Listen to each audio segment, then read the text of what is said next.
Oliver had been to the works to be mended. Some troublesome trucks tricked him, and the Great Western engine fell into the turntable well. Now, Oliver was as good as new, but he was still worried about trucks. "I'd rather not use them," he puffed to himself. But the trucks sang songs, rude and loud. Scruffy, their leader, led the chorus. Oliver's no use at all, thinks he's very clever, says that he can manage us, that's the best joke ever. When he orders us about with the greatest folly, we just push him down the well.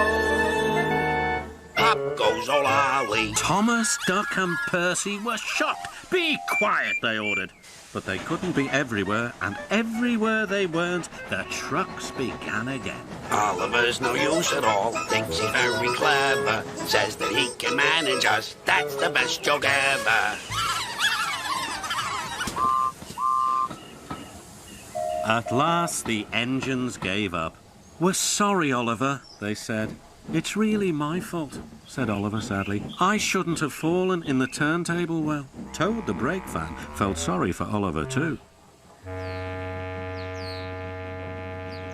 Next morning he spoke to Douglas. "I'm worried, Mr. Douglas. This disrespect for engines, where's it going to end?" Who knows? Sighed Douglas.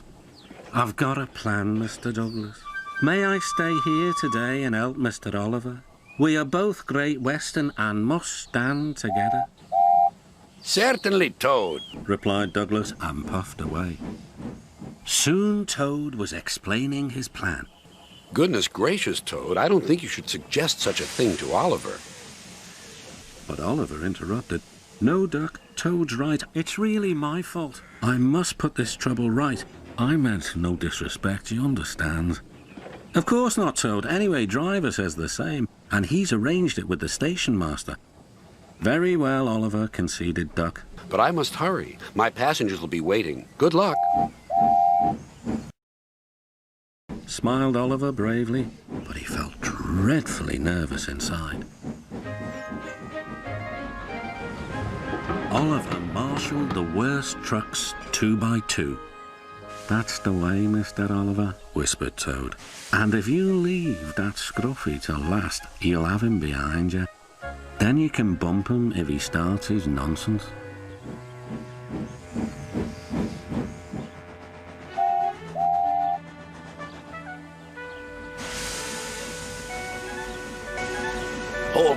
Hold back, whispered Scruffy. and pass the word to the others.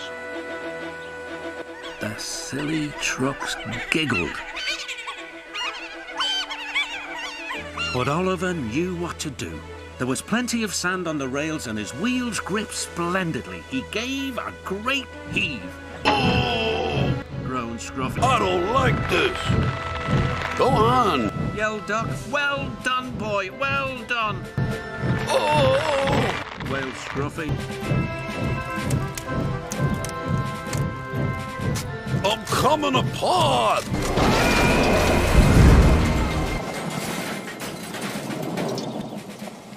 And he did. Then there was trouble. Well, Oliver, so you don't know your own strength, is that it? No, sir," said Oliver nervously. The Fat Controller inspected Scruffy. As I thought.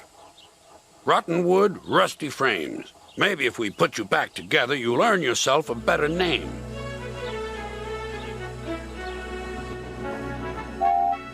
Nowadays, Oliver only takes the trucks when the other engines are busy.